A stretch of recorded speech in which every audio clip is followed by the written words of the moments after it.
reading of articles and features from USA Today for the 17th day of August. Your reader for this hour is Tom Scanlon. As always, we begin with the article on the first page of the first section of USA Today. The title is Iran War is Stirring Unease in GOP. Even Trump's allies say he needs to find a way out. The authors are Zach Anderson, Francesca Chambers, and Zachary Shermelli. Dateline, Washington. President Donald Trump is under increasing pressure from members of his party to find a way out of the Iran war, with the midterms on the horizon and Republican voters souring on a conflict he once predicted would last just weeks. Republicans are airing their frustrations publicly and privately, but what they see is muddled messaging coming out of the administration on a conflict that has driven up prices for voters. Growing number of prominent MAGA figures have urged the president to end the conflict, saying there could be dire political consequences if it continues. Republican strategists have echoed those concerns, saying Iran is a major drag on the party heading into November.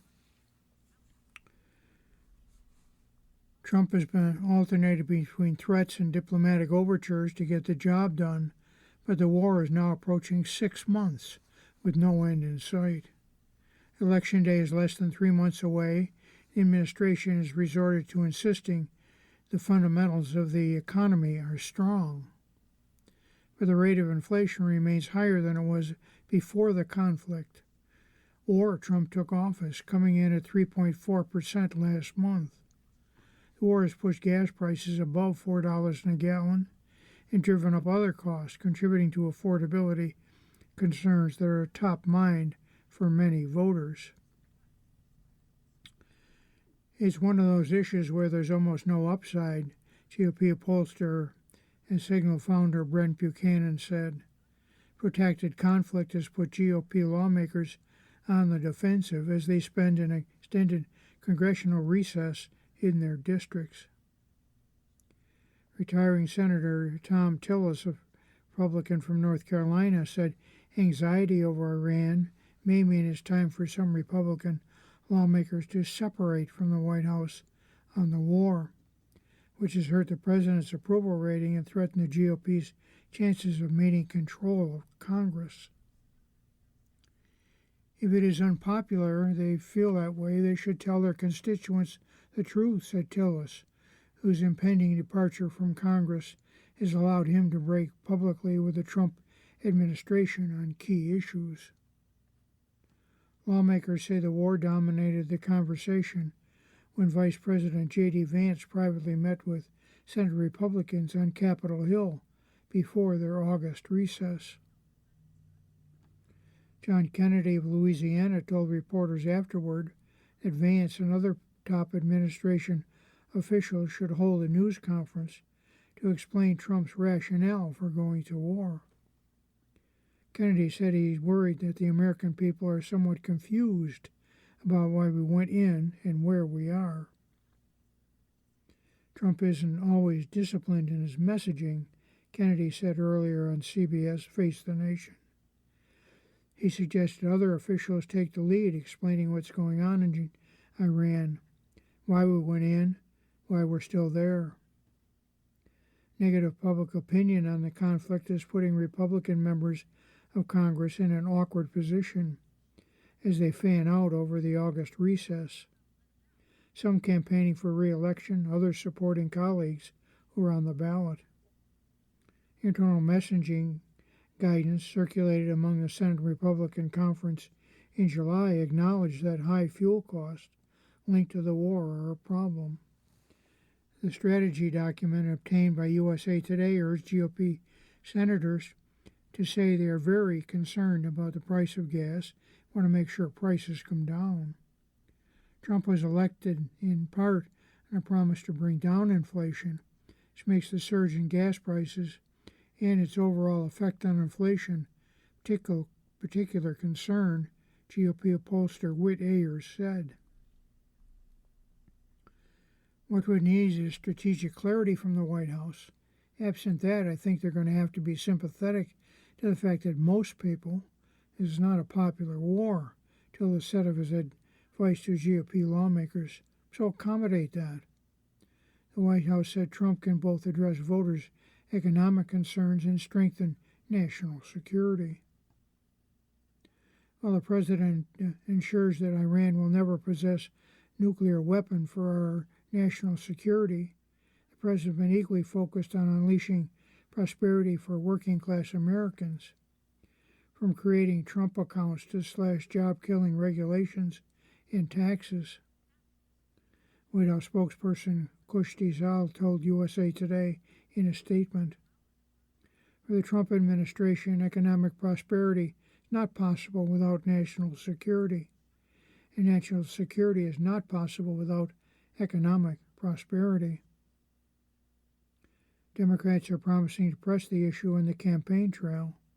This election is going to be a referendum on this war that Donald Trump is losing, said Senator Chris Murphy, the Democrat from Connecticut.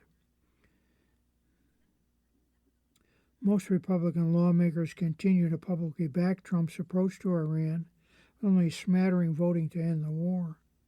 But prominent MAGA figures have been increasingly outspoken of their desire for Trump to focus on domestic issues. Conservative media figures such as Matt Gaetz, former Florida lawmaker, and online influencer Benny Johnson have called on Trump to end the war.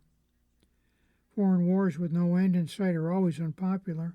They will always be political cancer, especially with young people, Johnson wrote on social media. The end of the war, be done, refocus on America, gas, grocery, home prices, and immigration. That's how we win. Fox News host Laura Ingraham outlined the political peril for Republicans on her show in July. With the midterm elections a little more than 100 days away, the clock is ticking for President Trump to get out of this war before voters head to the polls. It's making a lot of Republicans nervous, she said. Republicans cannot let this become an endless distraction. Polling shows the war is deeply unpopular. Only 36% of Americans approve of Trump's handling of the conflict, according to the Real Clear Politics polling, averaging numerous polls. Even among Republicans, just 61% approve in an AP NORC survey on July 23rd to 27. That's down from 71% at an earlier survey. We've gotten to the point where about the only people who still support the war in Iran are those who strongly approve of Donald Trump's job performance overall, Ayer said. And even the president's diehard supporters are becoming more anxious about the costs associated with the war. In a survey in July for Politico, the independent polling firm Public First, 37% of self-identified MAGA voters said Trump should stay in the war only if it doesn't increase costs, a jump from the 29% who shared the same sentiments in May. Nearly 1 in 5 say Trump should end the military campaign regardless.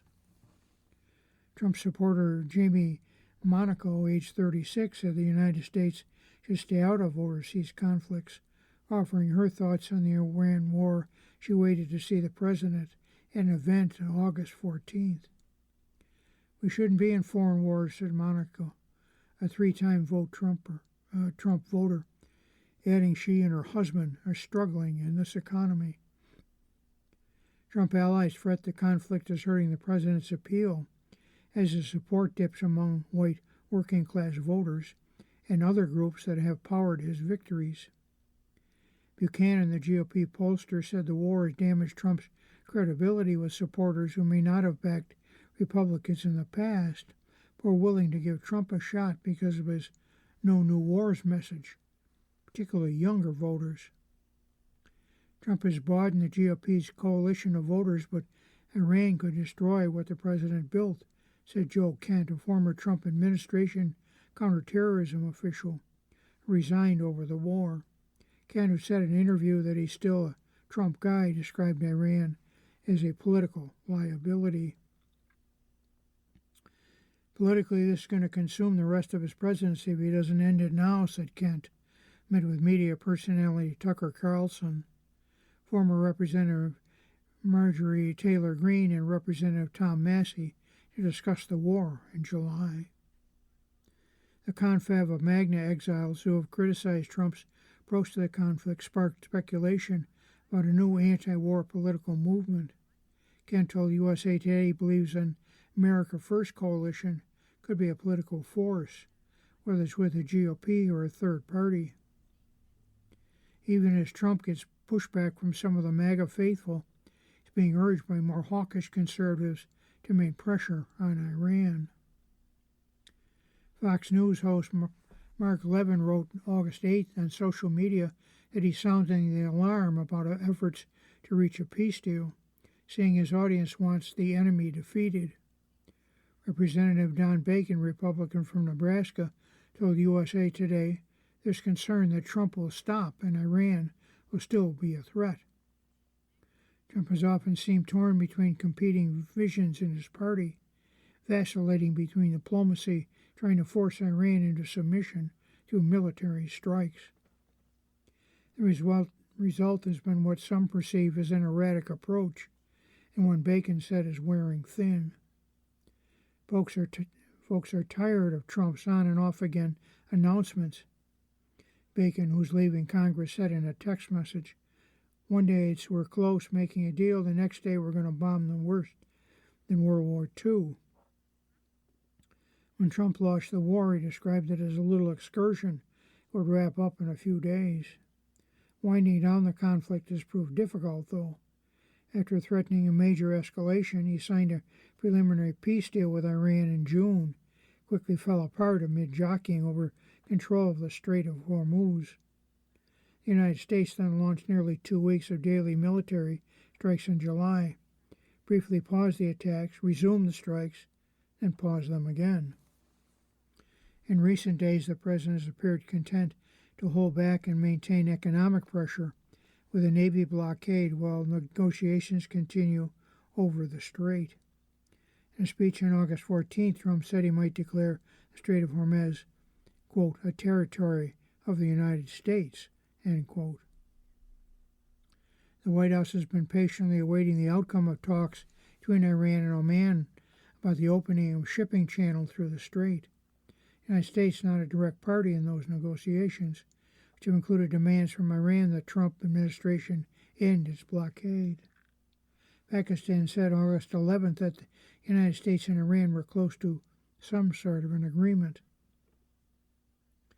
One senior White House official noted that Tehran has not been shooting at commercial vessels in the strait, indicating its movement in the right direction, but the UAE has since accused Iran of striking 3 ships linked to a state-owned oil company. Senate Foreign Relations Committee Chairman Senator Jim Risch said everybody wants to see the war wrapped up. There are a number of ways to arrive at a point where there's more certainty in the relationship with Iran. It may not be simply striking a deal, the Idaho Republican indicated. I don't know what you're dealing with in Iran. The word ended comes in the conversation. Certainly has been the way the last half century. So I think I would lower my expectations on ending, he said. Managing would be a better word than ending. You're listening to a reading of today's issue of USA Today on the Niagara Frontier Radio Reading Service. The time is 14 minutes after the hour. Our next article is titled License Plate Readers Turn Tables on Police. Camera system maker says it will flag misuse. As law enforcement agencies across the nation continue to use controversial license plate readers, a leading company behind the tech says the new update aims to crack down on police officers who misuse the data. Flock Safety announced the news on Thursday, August 13th, after a slew of high-profile cases that allege misuse of the system, such as police officers running searches not tied to law enforcement investigations, including to stalk or harass someone. Flock's been facing mounting pushback from Americans across the political spectrum over privacy, along with instances of vandalism and protest by those who oppose how ubiquitous the cameras have become across the country. One Florida resident, 77-year-old Carl Gunn, can be seen regularly standing in front of a camera with a sign that reads, "Down with Flock cameras." Opponents of the cameras have a sprawling concern about privacy and surveillance, but Flock is focusing on officers who misuse data in the update. In an interview with USA Today's CEO Garrett Langley said Flock's safety is taking a stand against political abuse of power and for the privacy everyday people expect. New measures will help put a stop to police misusing the system, send up flags for any attempt at misuse, he said. "You will get caught," Langley said in a message to law enforcement seeking to use Flock for personal gain. Company's cameras are installed within the jurisdiction of more than 6,000 law enforcement agencies in the country, says Flock. It has 120,000 cameras in 49 states.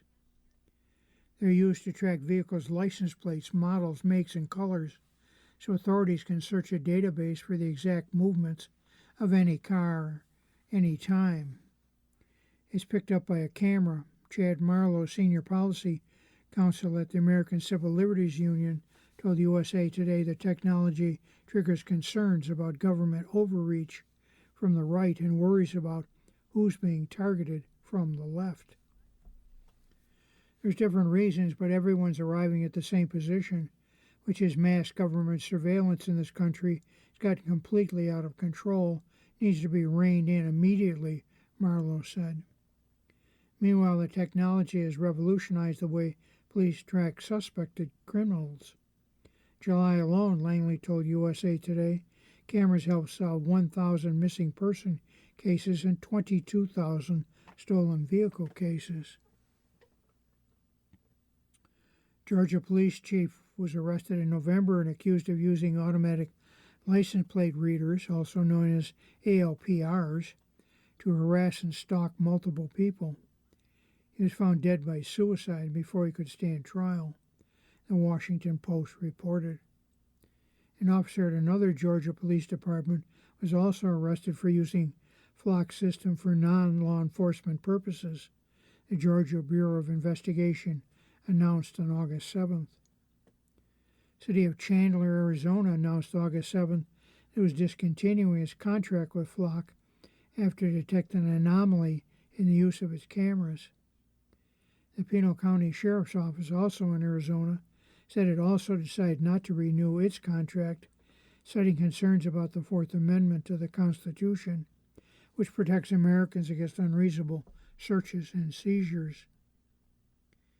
In Apache Junction, Arizona, a police officer resigned after he was investigated on suspicion of using his department's Flock cameras to track his wife, and asking another department to check its system cameras to do a welfare check on her, reported the Arizona part of USA Today Network.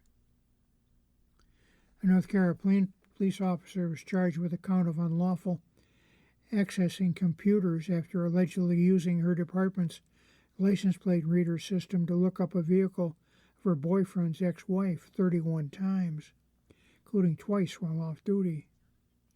WBT reported August 5th. The officer, Elizabeth Snowman, was accused of inputting bogus reasons for her search into the system, including traffic infractions and burglary. Another North Carolina officer faces a similar charge conducting an unauthorized license plate search, North Carolina State Bureau of Investigation said in July. Langley said the identification of police misuse of Flock has increased since earlier this year when the company rolled out its Audit Assist tool, which flags abnormal searches by law enforcement for review. But until now, the tool was optional and only about 1/3 of law enforcement clients turned it on. Going forward, it will be universally implemented, he said.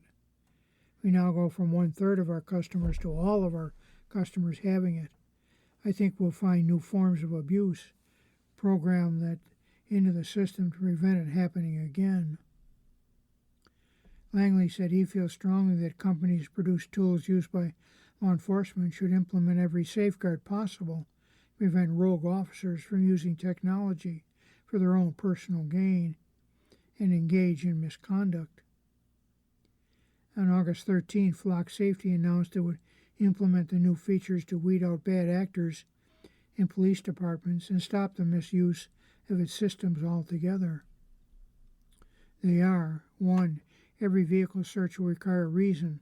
Law enforcement personnel will have to input specific case code tied to the investigation they're working on and enter the type of offense. For example, along with the code, they might select kidnapping or motor vehicle theft. Langley hopes this will stop officers from making up false reasons or entering something overly vague, such as investigation. 2. Audit assistance will be mandatory for all police departments using Flock. The tool flags abnormal search behavior, such as an officer repeatedly searching same license plate day after day or clusters of searches late at night. Users are locked out in real time until an administrator reviews the search.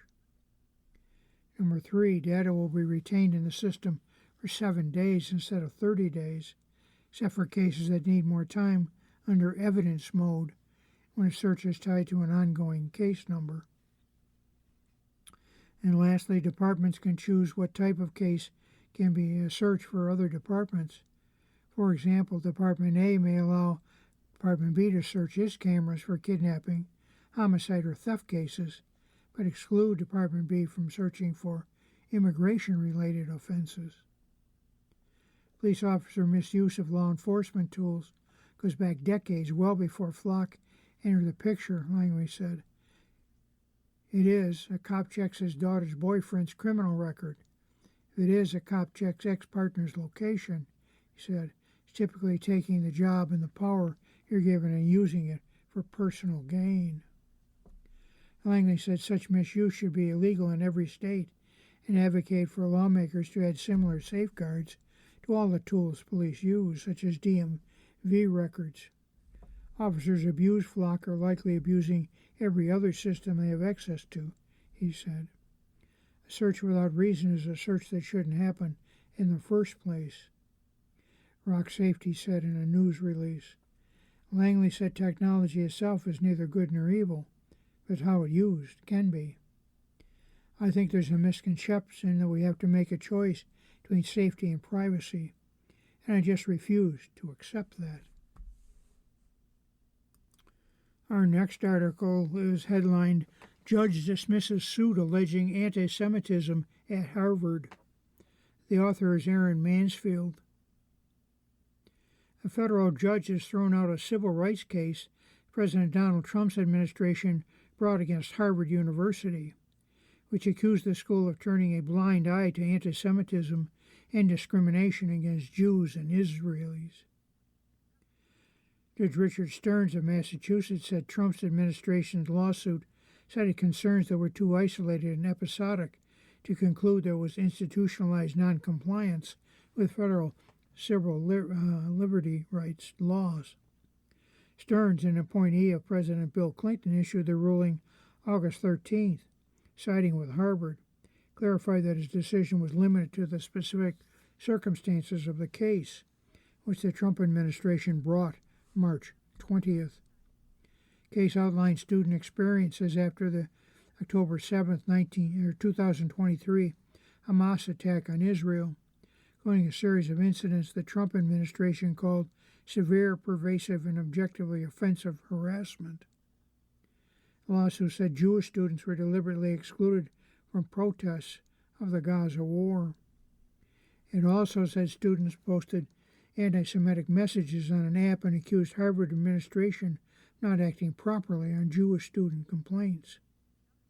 But Stern said the incidents the Trump administration described were almost entirely limited to the 2023 and 2024 school year.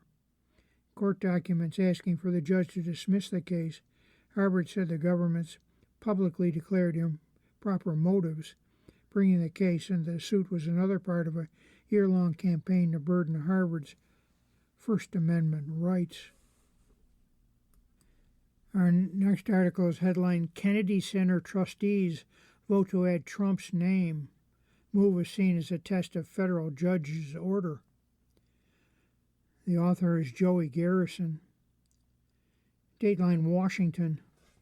The Kennedy Center's Board of Trustees voted to inscribe President Donald Trump's name below the sign on the iconic institution's building, and once again temporarily closed the bulk of the performing arts venue for renovations, testing the two key components of a federal judge's order.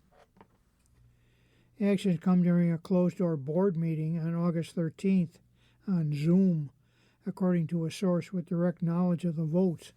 Confirmed deliberations reported first by the New York Times. The board, composed mostly of members selected by Trump, approved a resolution to add the inscription restored and renovated by President Donald J. Trump directly underneath the Kennedy Center's facade sign. Same resolution directs the center to honor Trump's for saving the center from the brink of disaster, according to the Times, suggesting as another possibility the renaming of the center's grounds to the President Donald Trump Plaza. The board voted to partially close the Kennedy Center for renovations. Project Trump has said would take 2 years. Plan calls for closing the Kennedy Center main building while keeping open a newer, significantly smaller theater wing called the Reach. The planned inscription of Trump's name is an attempt to work around federal judge's order in May to remove the president's name from the center's title, signage, and branding. The U.S. District Court Judge Christopher Cooper, in the same order, blocked the board's March vote to close the center for 2 years for renovations, arguing the action lacked serious consideration by the board. Democratic Representative Joyce Beatty of Ohio, the plaintiff in a lawsuit that led to the judge's ruling, slammed the board's latest action as more of the same. The latest development is a transparent effort to circumvent the court's ruling and flies in the face of statutes that Congress passed. I'll continue to fight for this treasured national monument, said Beatty, an ex officio member of the Kennedy Center's board, who was represented in court by group Democracy Defenders Action. Trump's name was added to the Kennedy Center building in December of 2025 after the president's takeover of the board and renaming of the institution as the Trump Kennedy Center.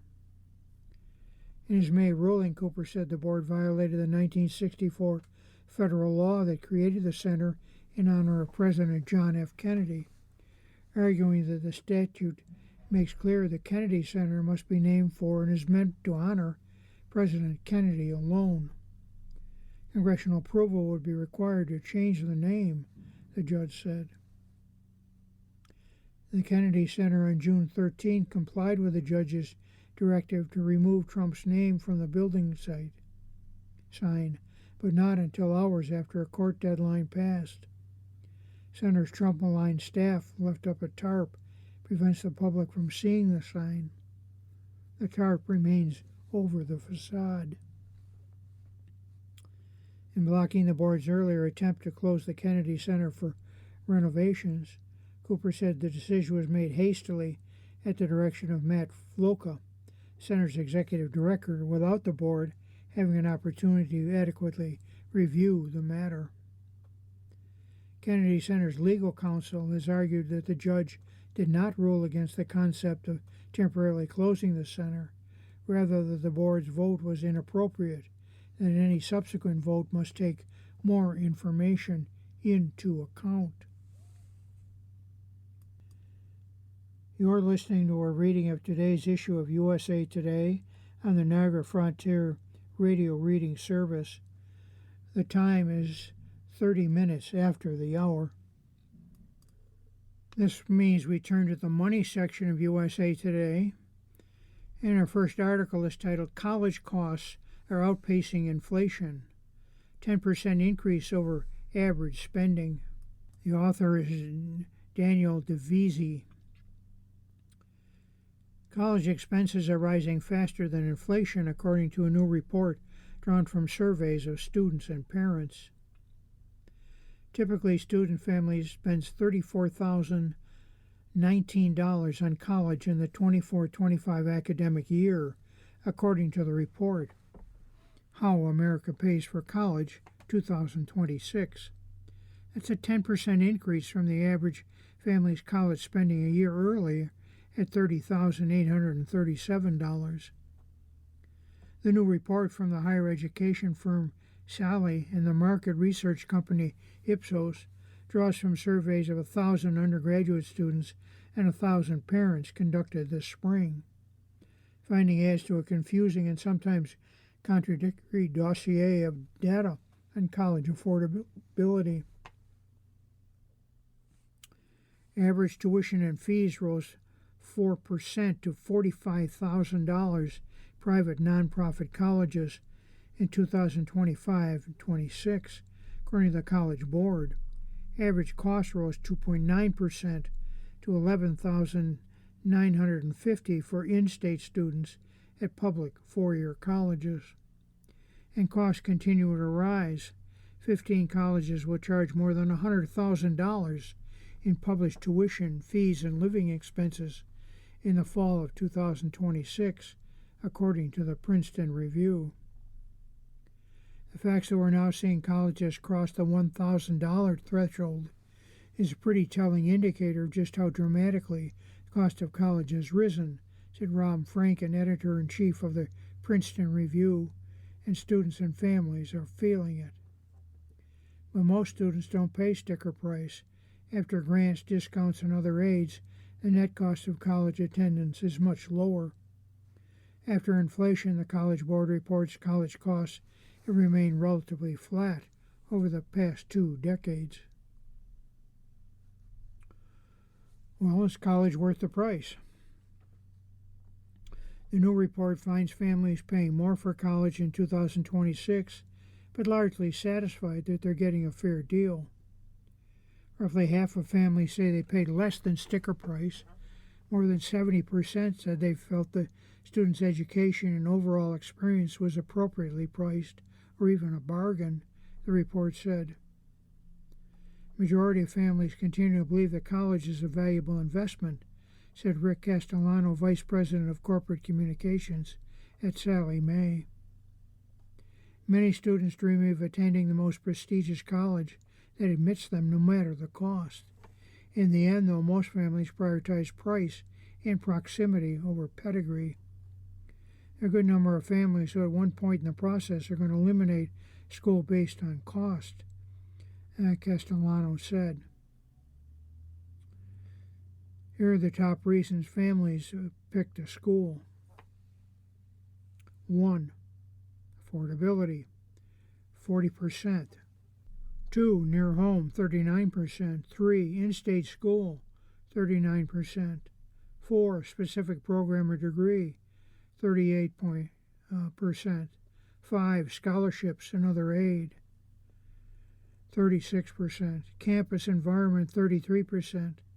Friends of the same college, 22%. 8. Social life, 20%. 9. Online or hybrid classes, 16%. And lastly, prestige, 13%.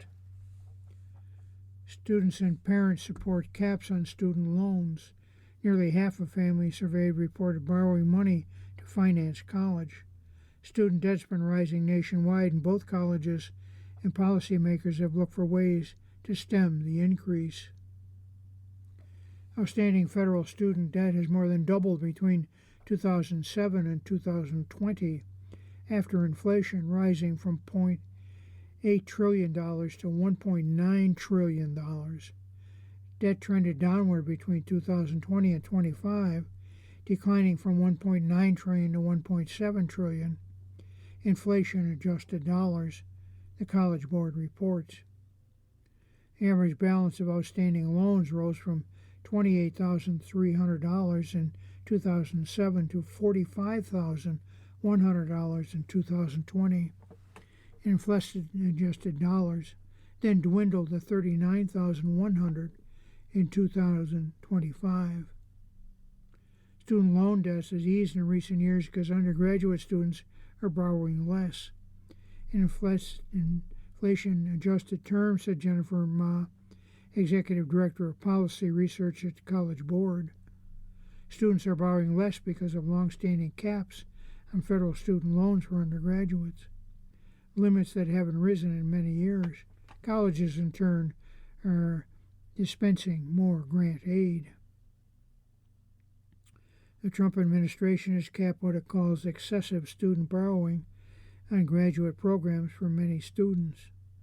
Policy goal is to compel college students to curb tuition, although critics warn that caps might send borrowers to the private loan market.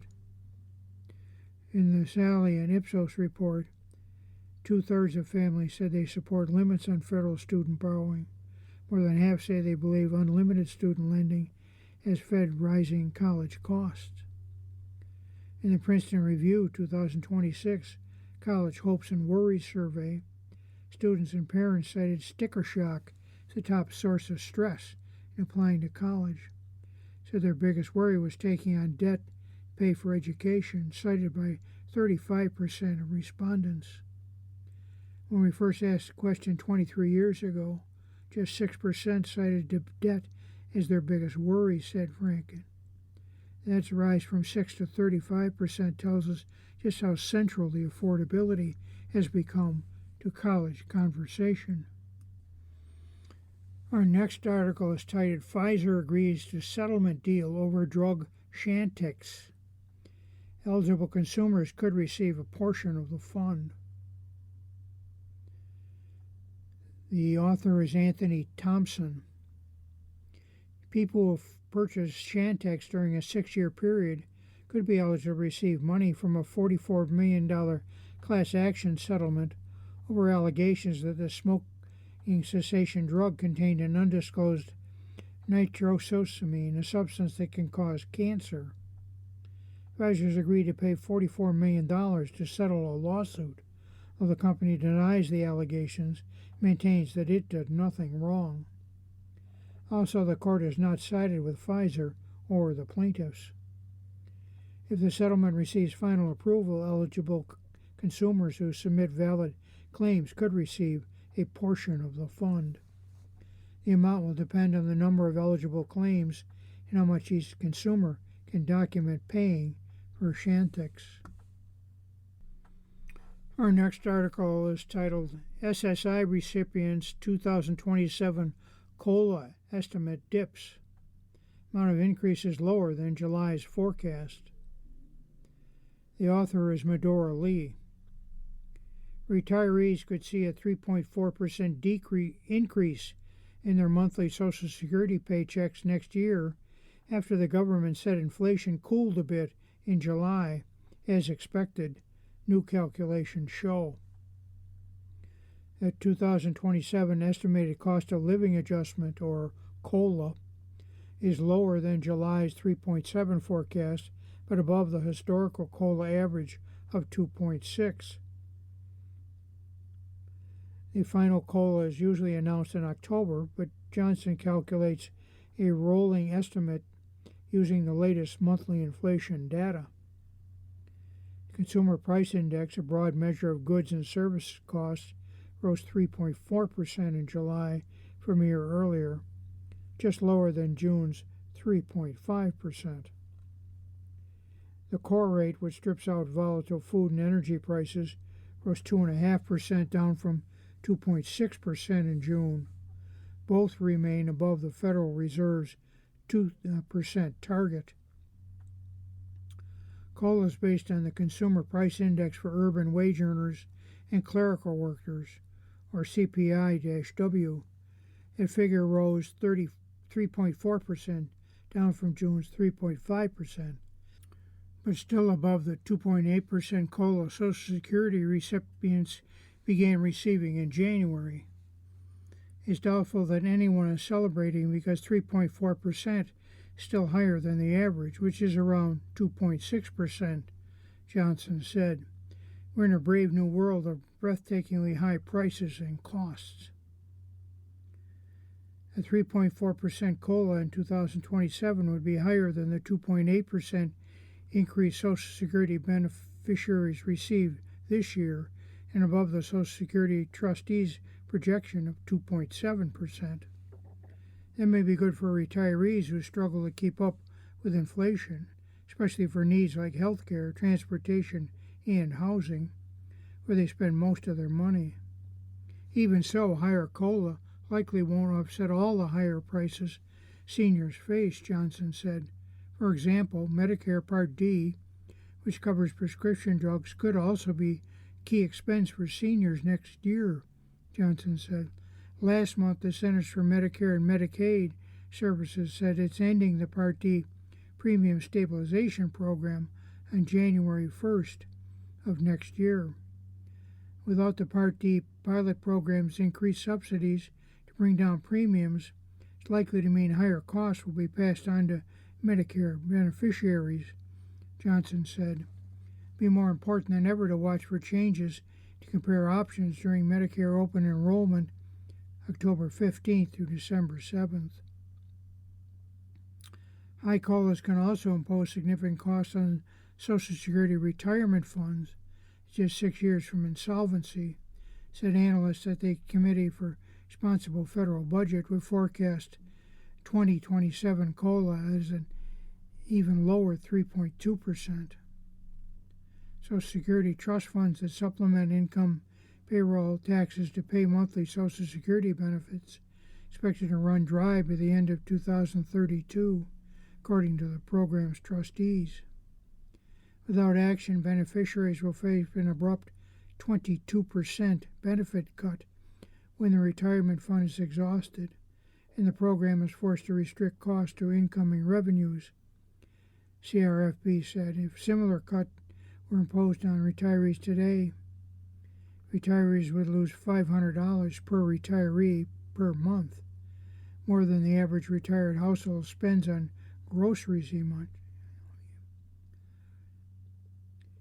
CFRB has looked at COLA caps to help keep the Social Security Trust Fund solvent. A flat rate cap would provide beneficiaries the same dollar COLA regardless of their benefit, it said. Another would limit COLA's payments to the highest income beneficiaries to the COLA received by beneficiaries with lower but still high incomes. In the end, no matter how many ideas are floated, though, it's up to the voters to elect the right Congress to push a solution through, some say. Regretfully, it takes firm action to solve problems. We've had people in elected positions who just kick the can down the road, leaving the problem for future members, said Luke Douglas, age 77, a Social Security recipient from Smithfield, Kentucky. Gutless cowards. I'm a Marine, so I can say that. But the real truth is it's voters who are to blame. They are uninformed on what their congressional members are doing or not doing, yet they keep voting the same bozos back in. This leads to old, elderly people, many older than me, who should have been voted out decades ago.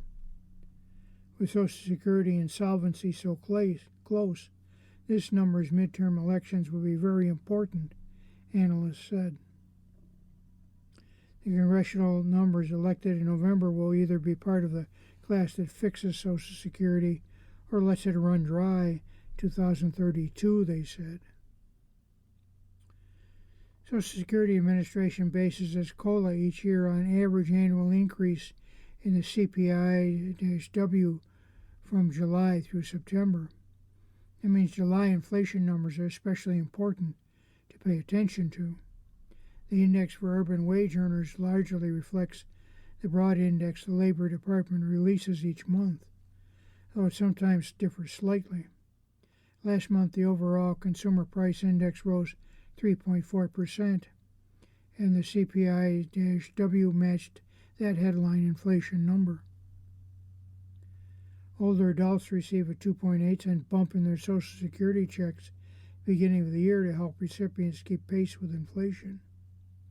Increased the average retiree benefits by $56 per month. You're listening to a reading of today's issue of USA Today on the Niagara Frontier Radio Reading Service. The time is 45 minutes after the hour. Our next article is titled, iPhone Owners Have to Wait Over a Year for Settlement. Apple agreed to pay in May to pay $250 million to settle the case. The authors are Greta Cross and Melina Kahn.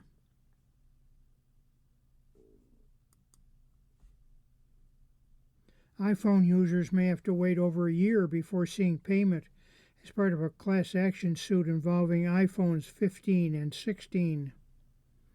The U.S. District Court for Northern District of California issued preliminary approval in early July of a class action settlement in a case alleging that Apple deceived customers over artificial intelligence enhancements in new iPhones in 2024.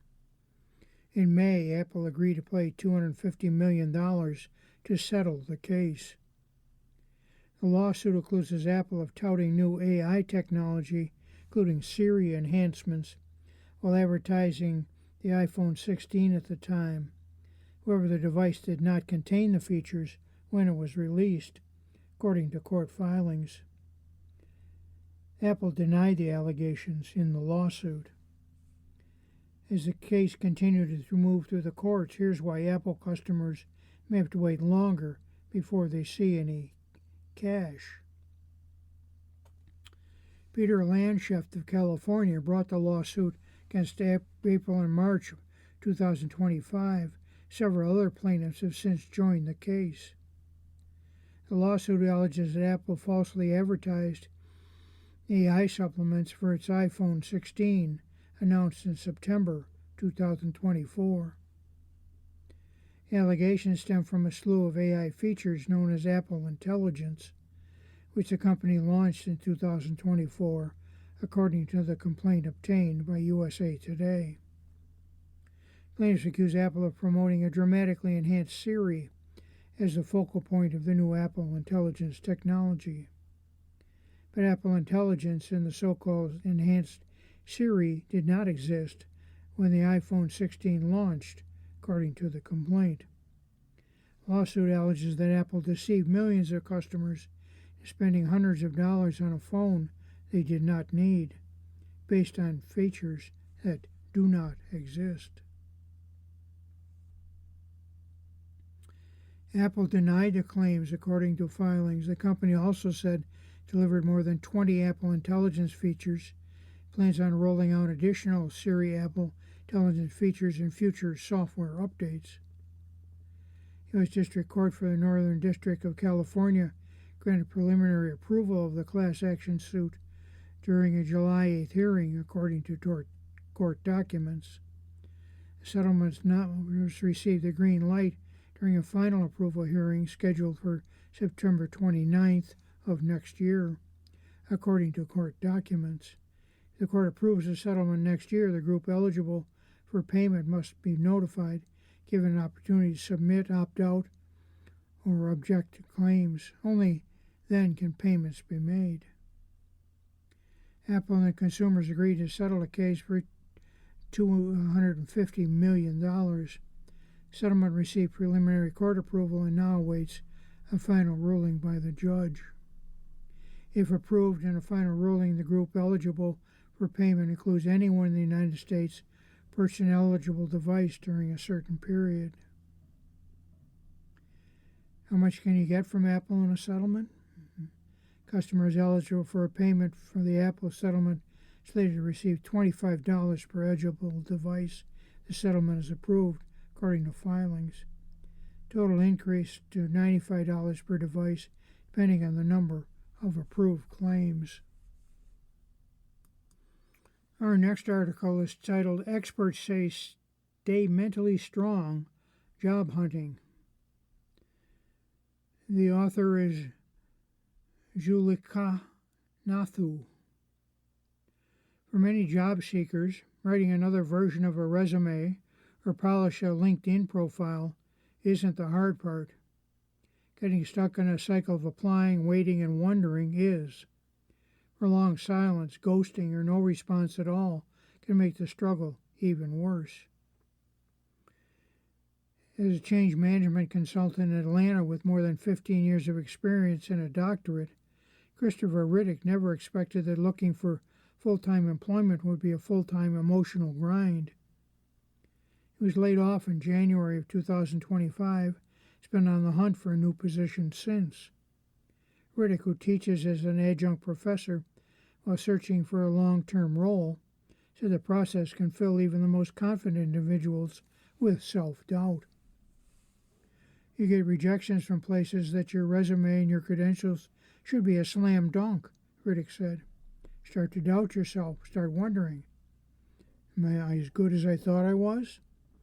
He says some of the most discouraging moments come from going through multiple rounds of interviews for a position only to be cut loose at the very end, or worse, knowing human eyes never saw the application at all.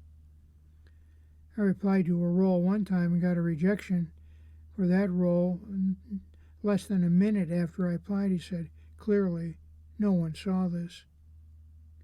While the U.S. unemployment rate was 4.1% in July, some argue the low number doesn't necessarily mean people are finding new jobs, but rather that more people are giving up. The Bureau of Labor Statistics stated that in the same month, 5.9 million people who wanted a job but didn't have one were not counted as unemployed because they had not been actively looking in the 4 weeks preceding the survey. The Institute for Economic Policy Research at Stanford University calls the unusual labor market low hire, low fire, strong for those with a job but weak for those without one. The constant uncertainty can erode a person's self-confidence, said Sigol Moshfegh, a licensed clinical psychologist and founder of We Rise Psychology in Los Angeles. If you're unemployed and you're actively looking for a job, and you're spending months possibly searching, applying, it can really mess with your self-concept and your identity in a lot of ways, she said. Most of us said feelings of shame and inadequacy are understandable, so take the judgment layer off as an important first step. She says anxiety, often related to concern about the future, is a common challenge. What if it takes me this amount of time? Or what if I never find a job at all? Then what's going to happen? Then what's going to happen? Then what's going to happen, she said. We can quickly see it spirals into a place of catastrophe. The pattern of worst-case scenario thinking, Moshfegh said, can worsen stress even when fears don't materialize. Stress can also interfere with sleep, making it harder to cope the next day. In an email, Christina Maslach, professor emerita of psychology at the University of California, Berkeley, wrote that extended job searches can generate a stress response, which is a normal response by all living creatures by either threats or challenges. Maslach, author of The Burnout Challenge, emphasized that while exhaustion associated with job searching is distinct from actual workplace burnout, prolonged uneasiness can trigger significant stress. Setting boundaries for searching, like dedicating specific windows of time, focusing on goals you can control, such as building connections or maintaining physical health, can go a long way. Riddick said it took months to learn that all-day job searching wasn't sustainable. After experiencing a period of what he described as grief following the loss of his normal work routine, Riddick said he noticed the ripple effects on people he loved, including his wife and 3 kids. So he reframed his purpose and looked for the silver lining. Said the time away from a typical 9-to-5 job can allow individuals to put more energy into family, pursue a passion project, take up a new hobby, or start a training course to build new skills. When I shifted and then started thinking of how I could still be of service and be of help and continue to uplift people. It's also just allowed me to feel more hopeful. Riddick said, my career, just one piece, have made me who I am. Our last article for this hour is titled, Over 1 million ladders are being recalled. Action Company comes after report to fall and risk of injury. The author is Celine Martin. Over 1 million attic stairway ladders sold at Home Depot, Lowe's, and other home improvement stores have been recalled due to potential falls and injuries, a Kentucky importer has announced. Louisville Ladder, Inc. recalled the item, sold under the Louisville, Featherlight, Light, and Century brand names in an alert on August 6th. The company recalled 1.77 million of the ladders.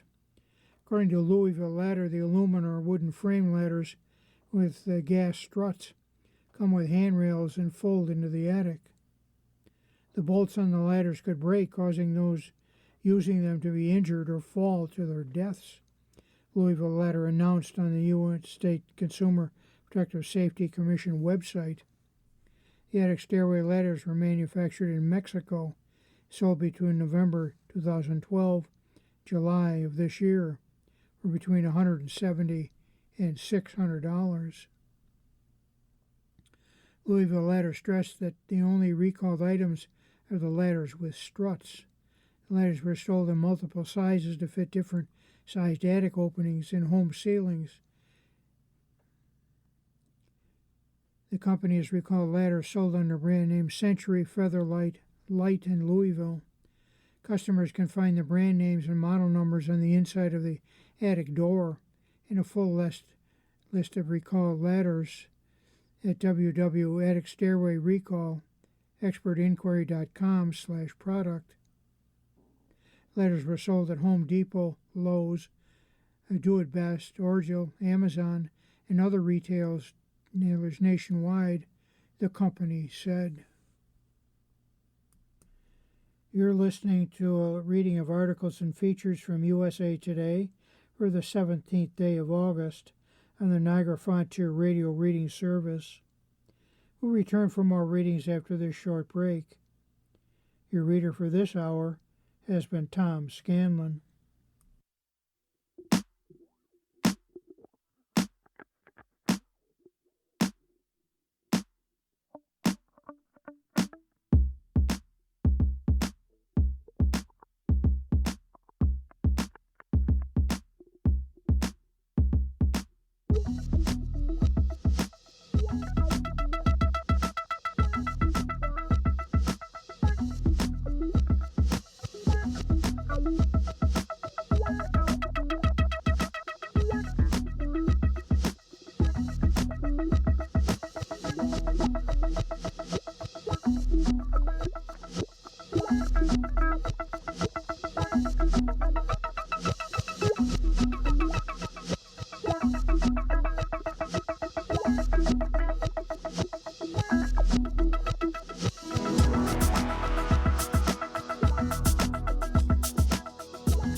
We'll continue now with our reading of articles from today's issue of the USA Today.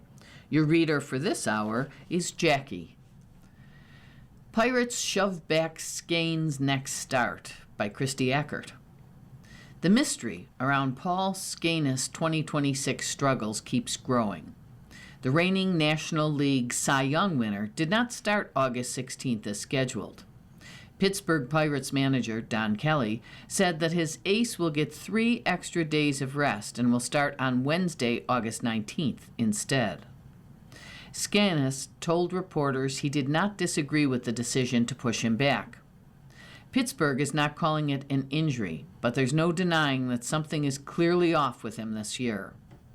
He threw just 65 pitches over 5 innings last Tuesday in Miami and came out anyway, having allowed 2 runs, one of them earned, on 5 hits with a walk and 4 strikeouts. His 4-seam fastball averaged 95.7 miles per hour that night, the lowest single-game mark of his career, and more than a full tick under his season average. Hitters put 8 balls in play at 95 miles per hour or harder, and he got just 4 swings and misses. The velocity has been a red flag. He's at 96.8 miles per hour on the 4-seamer, down from 98.2 last year and 98.8 as a rookie. Kelly said the bigger issue is command. The league is adjusting back, he said last week, and Skanes had to adjust with it. He had an 1.98 ERA in early May, after back-to-back 8-inning scoreless starts.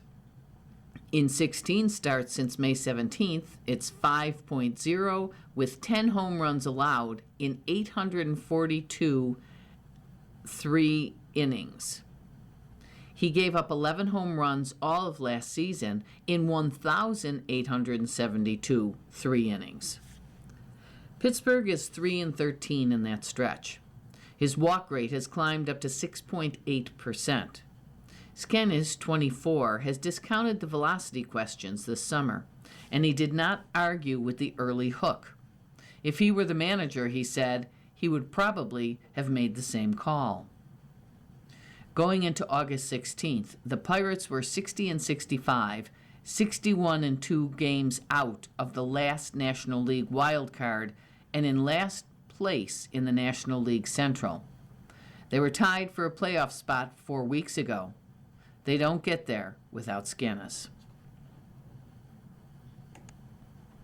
Logano cooking towards the Chase playoffs by Mitchell Northam.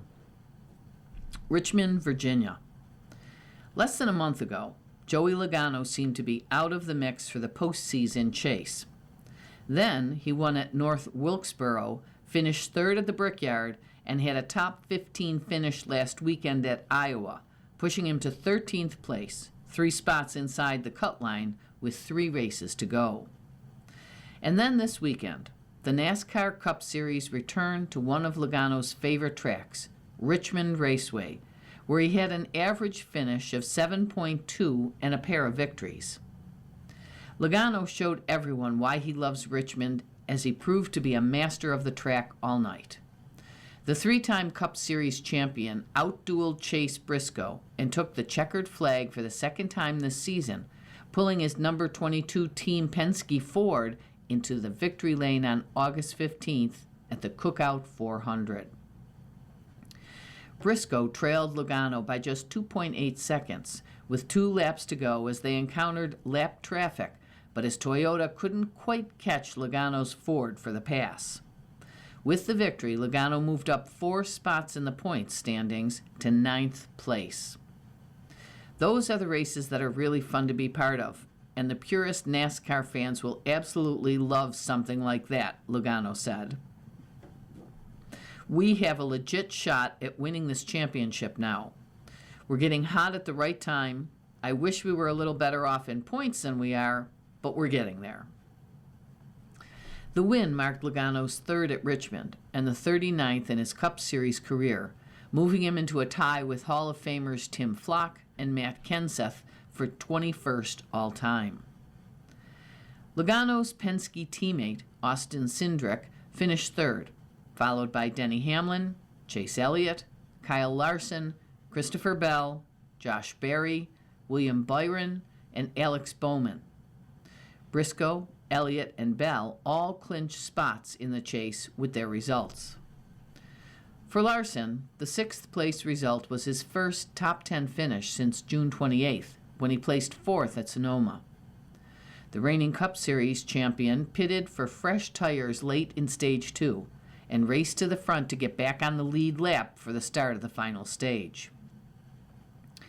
The last handful of weeks, the results certainly haven't been there, but it's from my lens, not indicative of the performance and the strength of our team, Larson's crew chief Cliff Daniels said.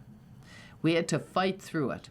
There's just a lot of mental toughness, a lot of resilience on the number 5 team. Berry, who is without a Cup Series ride for next season, with the Wood brothers signing former O'Reilly Auto Parts Series champion Jesse Love to drive the number 21 Ford, secured his third consecutive top 10 finish, as he was 8th to cross the finish line. It's the first time in Berry's Cup Series career that he has finished in the top 10 in 3 straight races in the same season. This part of the schedule, there's a lot of good tracks for us, and we just capitalized on it, Berry said. I certainly want to race something next season, and days like today help. Just continue to do the right things and be up front.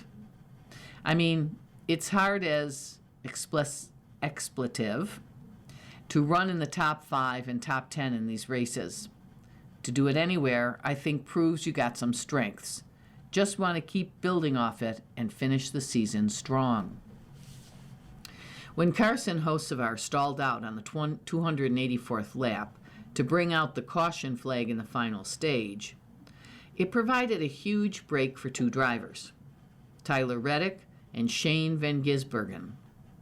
After qualifying 32nd, Reddick had clawed his way to the front and jumped into first place when several cars pitted between laps 275 and 278. Reddick was going to have to pit soon, but was able to do so under caution to stay on the lead lap, thanks to Hocevar's engine troubles. Likewise, Van Gisbergen, who entered this race 15th in the point standings, gambled and stayed out during the final stage break caution to get back on the lead lap. Van Gisbergen was due to the pits soon as well, but was also able to do so under the caution brought out by Hocevar's stall. The 11th place finish for Reddick was his best result at a short track since he placed 4th at Bristol in April. Van Gisbergen salvaged a solid result with a 14th place finish. The road course ace from New Zealand fell 1 spot in the point standings, but is still inside the chase cut line in the 16th place with a 50-point advantage over Ryan Preece. I think we're only a couple laps away from pitting. Sometimes you gotta have some luck, Van Gisbergen said. You can always be better. Obviously, I want more things from my car. I could have driven better, positioned myself better on a few restarts, but not too bad. NFL preseason, Week 1. Veterans and Rookies Make Statements Good and Bad, by Michael Middlehurst Schwartz. A facsimile of football has returned. Week 1 of the NFL preseason is in the books, with all 32 franchises now having made the transition from training camp to the exhibition slate. How much those exhibition matchups actually matter is a point of debate, with several teams keeping their starters out en masse and placing a higher emphasis on joint practices as well as their own workouts. Yet, from unsettled position battles to rookies finding their way and end-of-roster hopefuls scrapping for spots, the initial tilts still can shape the coming weeks and months, even if at a reduced scale. With that in mind, here are the biggest winners and losers from Week 1 of the NFL preseason. Winners: Bills, wide right DJ Moore. Preseason action wasn't necessarily to confirm that a major role for Moore, who's cracked 1,000 yards 4 times in his career and for whom the Bills gave up a second-round pick to acquire. Still, his connection with Josh Allen looks to be in stellar shape. Moore broke free for a 32-yard catch and run on the opening drive against the Panthers for the clear highlight of his three-catch, 61-yard day. This is sure to remain a group effort to support Allen, with targets spread out among Moore, fellow receiver Khalil Shakur, tight end Dalton Kincaid, and running back James Cook, among others. But Moore has an extensive track record of propping up receiving corps in need of help. He looks in line to continue that trend in Buffalo. Ravens wide right, Jacoby Lane. No rookie has generated hyperbole this summer quite like Lane, whom Ravens offensive coordinator Declan Doyle compared to former Saints great Michael Thomas. In his preseason debut, the highlights keep coming. Lane hauled in 3 catches for 38 yards against the Eagles, with his night punctuated by a 16-yard catch over the middle that he took in for a score. The 6'4", 208-pound wideout also served up another reminder of his catch radius when he controlled and reached behind him for his first reception, an 18-yard gain. With everything he can offer Lamar Jackson as a target, capable of coming down with even the most difficult of throws to his area, Lane looks like a more convincing Week 1 contributor with every big play. 49ers wide right Dizon Stribling. Running with whatever is thrown his way has never been a problem for Stribling, the second-round receiver out of Ole Miss, who made a habit of hauling in passes and racing downfield. And, with the 49ers perhaps needing him to play a larger role than initially expected this season, Stribling is once again stepping up. Extending his strong work from training camp, Stribling racked up 7 catches for 63 yards while running with the starters. Niners coach Kyle Shanahan praised both his sure hands and his physicality. With Mike Evans and Deebo Samuel Sr. undoubtedly needing assistance to keep the aerial attack running after Ricky Pearsall was lost for the season, expect Stribling to play an important role in providing quarterback Brock Purdy with some much-needed juice. The Steelers' rookie class. Drew Aller is the clear headliner here for Pittsburgh after his 10 of 13 performance against the Packers that included 3 total touchdowns, 2 passing, 1 rushing. To be sure, the outing was a promising development for third-round quarterback with whom coach Mike McCarthy went back to basics this offseason after the Penn State product's star-crossed collegiate career. But with no real movement yet in the backup quarterback picture, let's zoom out to appreciate an impressive wider set of rookie performances. Receiver Jeremy Bernard's showing is likely the most consequential to a team trying to retain its playoff contender credentials under McCarthy and Aaron Rodgers. The former Alabama standout showcased all of his selling points: consistent separation, trustworthy hands, and abundant run-after-catch ability that helped make him a second-round pick. Speed demon Caden Wetjen also took a slant from Aller for a 74-yard score, evading one defender before out-tracing all the others to the end zone. 7th-round running back and all-purpose threat Eli Heidenreich got an extended look, logging 9 carries for 21 yards. And 5th-round fullback Riley Nowakowski got in on the action with a 4-yard touchdown delivered by Aller. The Raiders' wide right, Jack Bech. With the focus on Fernando Mendoza and Kirk Cousins' debuts for the Silver and Black, Bech's beginning to his second year wasn't a primary storyline for Las Vegas. Yet the receiver ended up being a rather captivating subplot in the contest against the Cardinals. Working with both quarterbacks, Bech provided to be sure-handed option, securing a team-high 3 catches for 25 yards and a touchdown strike delivered by Mendoza. His most significant value, however, might rest in what he can offer as the kind of blocker that new coach Clint Kubiak's scheme demands. Beck opened up opportunities for others throughout the night, with his best work coming when he helped clear the way for rookie running back Mike Washington Jr.'s 53-yard scamper. Though sixth-round rookie wideout Malik Benson has impressed during camp thanks to his connection with Mendoza, Beck seems to be in a solid spot to work alongside Trey Tucker and Jalen Naylor in 3 receiver sets.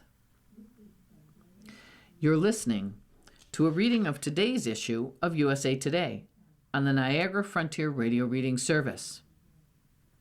The time is 43 minutes after the hour. Jets quarterback Cade Klubnik. It was a fairly unremarkable night in debuts for Gang Green, with the Buccaneers giving number 2 overall pick David Bailey plenty of attention to keep the Jets' edge rusher at bay. Klubnik, however, was the clear exception. The 5th-round quarterback looked sharp and composed in his run with the first stringers, twice connecting with top receiver Garrett Wilson and directing 2 scoring drives. He finished 5 of 7 for 56 yards. Coach Aaron Glenn said there were still things for the Clemson product to work on, but he lauded the rookie's moxie and called the performance really a thumbs up. The job of backing up starter Geno Smith should belong to Klubnik at this point, and barring a surprising return to relevance, it would make sense for the team to get a closer look at him later in the year. Dolphins wide right Caleb Douglas. You might be hard-pressed to find a position group anywhere in the NFL less settled than the Dolphins' muddled receiving corps. New general manager John Eric Sullivan's teardown has left marquee free agent signing Malik Willis with a rather ragtag crew of pass catchers. Douglas, however, looks capable of emerging as the group's top target. In Friday's contest against the Commanders, the 3rd-round rookie from Texas Tech hauled in a laser from Willis, tipping the pass to himself with one hand before coming down with a 28-yard catch on his back. That light production, he was unable to get both feet in bounds on his only other target, might not seem particularly noteworthy. But his extensive run alongside Malik Washington showed that the 6'4", 205-pound wideout has a good chance as anyone to leave his imprint on the passing game. His upside as a downfield weapon should endear him to Willis, who could find himself with a severe shortage of support on his new team.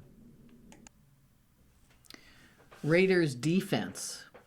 Between Max Crosby being held out and coordinator Rob Leonard likely watering down his scheme significantly, it seems safe to say that Las Vegas's defense didn't resemble its expected Week 1 form.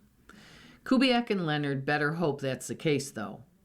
The Cardinals engineered 3 long touchdown drives in the first half and 2 more field goals in the third quarter. It wasn't until the second half that an Arizona pass fell incomplete.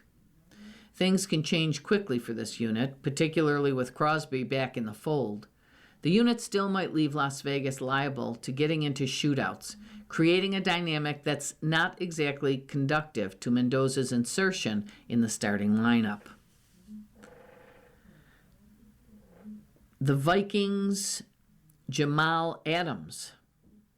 Rough blow for the former 3-time Pro Bowl selection, who went down with a non-contact knee injury while in coverage against the Giants and was carted off. Adams had been trying to reboot his career as a hybrid defender in Brian Flores' defense, even switching numbers to reflect the dual role.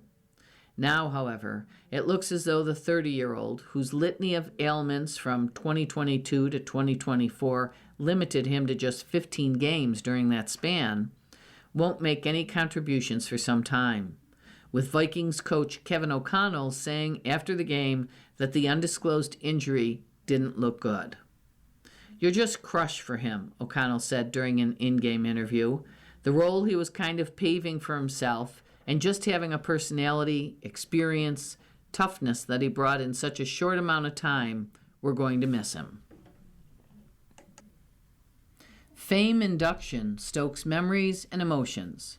A new class shares tales through enshrinement by Sydney Henderson.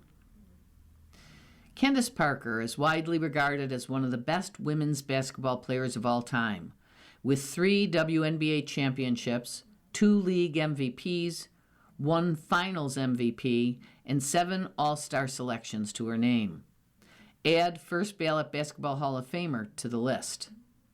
Parker was inducted into the Naismith Memorial Basketball Hall of Fame as part of the class of 2026 during an induction ceremony at Symphony Hall in Springfield, Massachusetts on Saturday, August 15th, alongside Elena Del Don, Shamik Holdsclaw, Doc Rivers, Amare Stoudemire, Mike D'Antoni, Mark Few, Joey Crawford, and the 1996 U.S. Basketball Women's National Team. USA Today Sports provided live coverage of the Basketball Hall of Fame induction ceremony, including speeches, highlights, and more. Candace Parker recalls inspiration from Kobe Bryant. In her Hall of Fame speech, Candace Parker recalled a text message she received from Kobe Bryant ahead of Game 5 on the 2016 WNBA Finals against the Minnesota Lynx.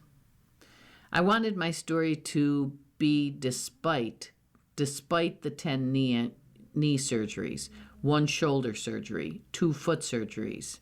I still could, and I did. Commercial flights, practice gyms at community college, the overseas grind in the off-season. But through that, I learned from barely losing that winning was about attention to detail and the little things, Parker said. Finally, in 2016, Game 5 at Minnesota for the title, I get a text from Kobe. He says, "Do it the hard way. It's always better that way. You can't die with bullets in the chamber." I finally just had played that game like I was a kid again. I was free, not worried about the outcome. I really, in fact, just hooped. We won off an offensive rebound by Nikita Ogwami. It turns out Pat Summitt was in fact right. Offensive rebounds do matter. Parker called her career a full circle moment, reveling in the fact that she came in as a rookie with Lisa Leslie and her greatness and got to pass the torch to a GOAT in Ija Wilson on my way out. Parker was joined on the stage by Tamika Catchings, 2020, Allen Iverson, 2016, Cheryl Miller, 1995, and Dwayne Wade, 2023. She closed her induction speech speaking directly to a basketball that she brought out on stage. "My muse. We did a lot together," she said. "We dunked on UConn at UConn. Oh yeah. We're going to talk our stuff. We shimmied over our right shoulder and hit that sick fadeaway off the glass so many times. We had our own signature shoe.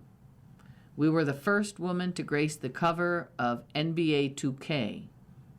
We traveled from Milan to Tokyo. We assisted.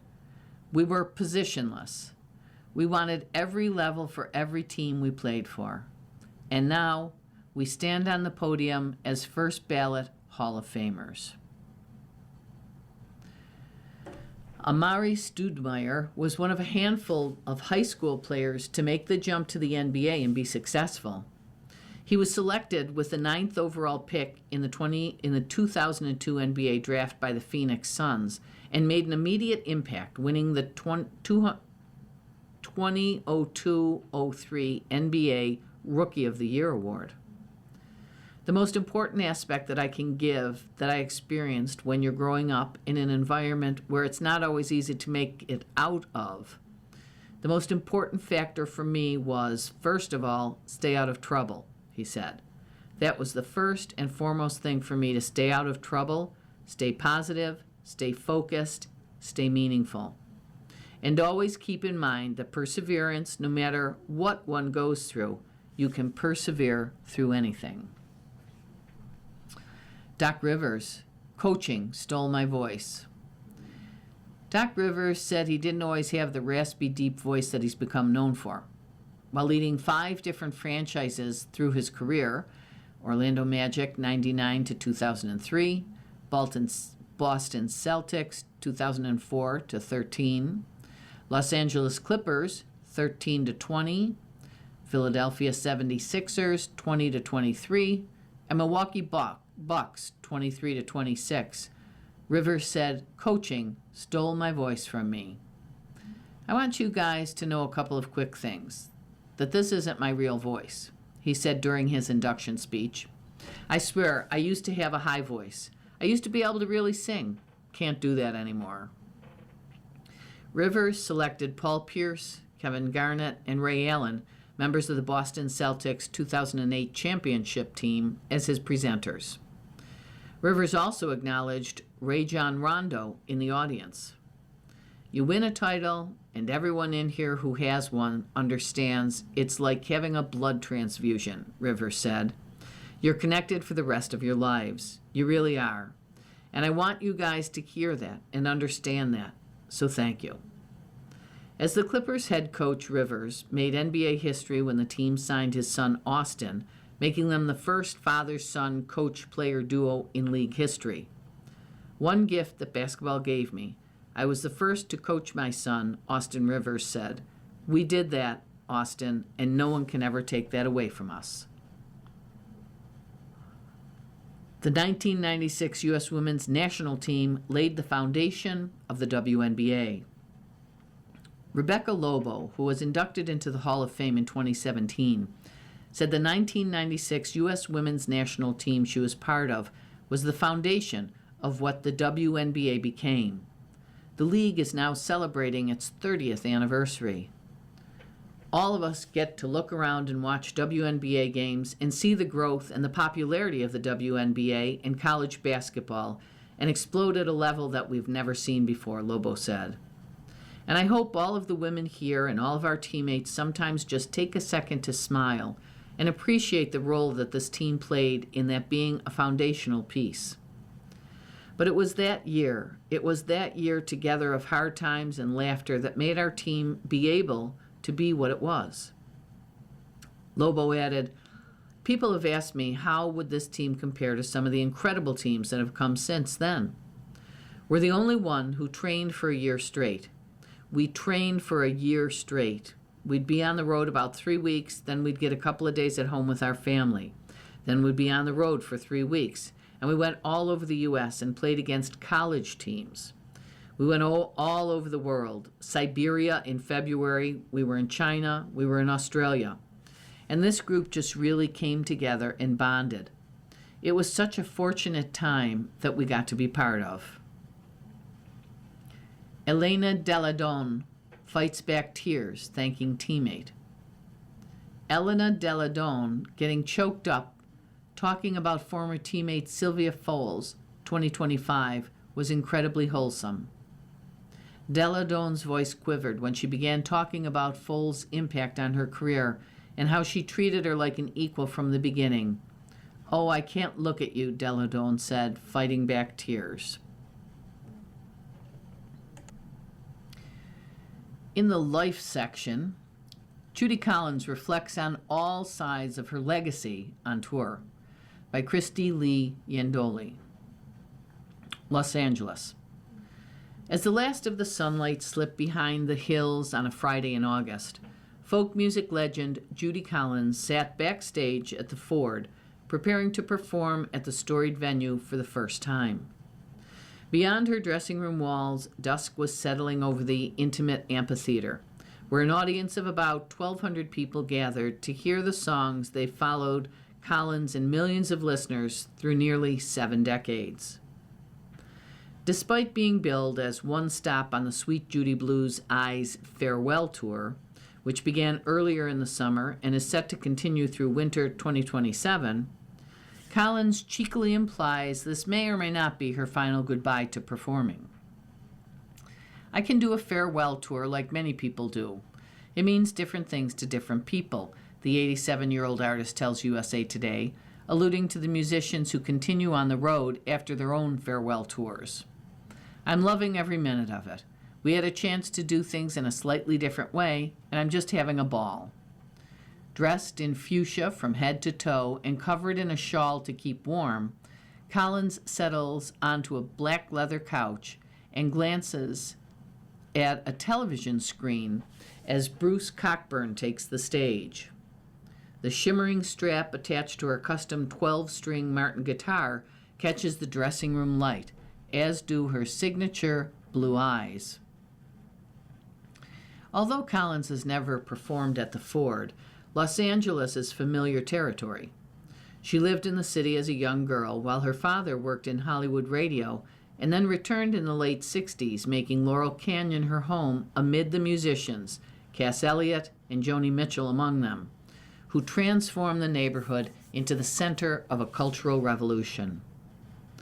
Sitting backstage, just miles from her former enclave, the surrounding hills hold the brief yet formative memories of one slice of her life.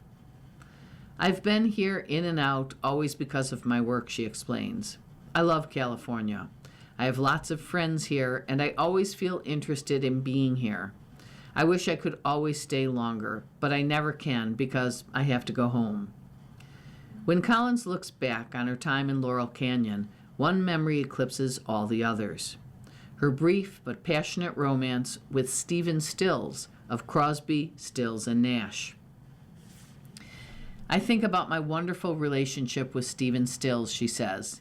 He and I had a very hot love affair going on, but it was short because I was not going to stick around. I was going to go home. Home was New York, where Collins has lived for more than 60 years. I was never going to move to California, she says. I was committed to New York. Though their romance ended, its musical legacy lives on through Stills' Sweet Judy Blue Eyes, a popular folk rock classic that has spanned generations and even lends its name to Collins' farewell tour. Stills first played the song for Collins when she returned to Los Angeles for her birthday on May 1st, 1969. He came and got me with flowers, and he brought a beautiful old Martin guitar and sang me Sweet Judy Blue Eyes. Collins remembers. I said, it's beautiful, but it's not going to get me back. Collins is known as the inspiration behind Stills' hit single, but her place in musical history has never depended on just being someone else's muse. Her own expansive discography stretches across nearly 7 decades, beginning with the songs that established her as one of folk music's defining voices.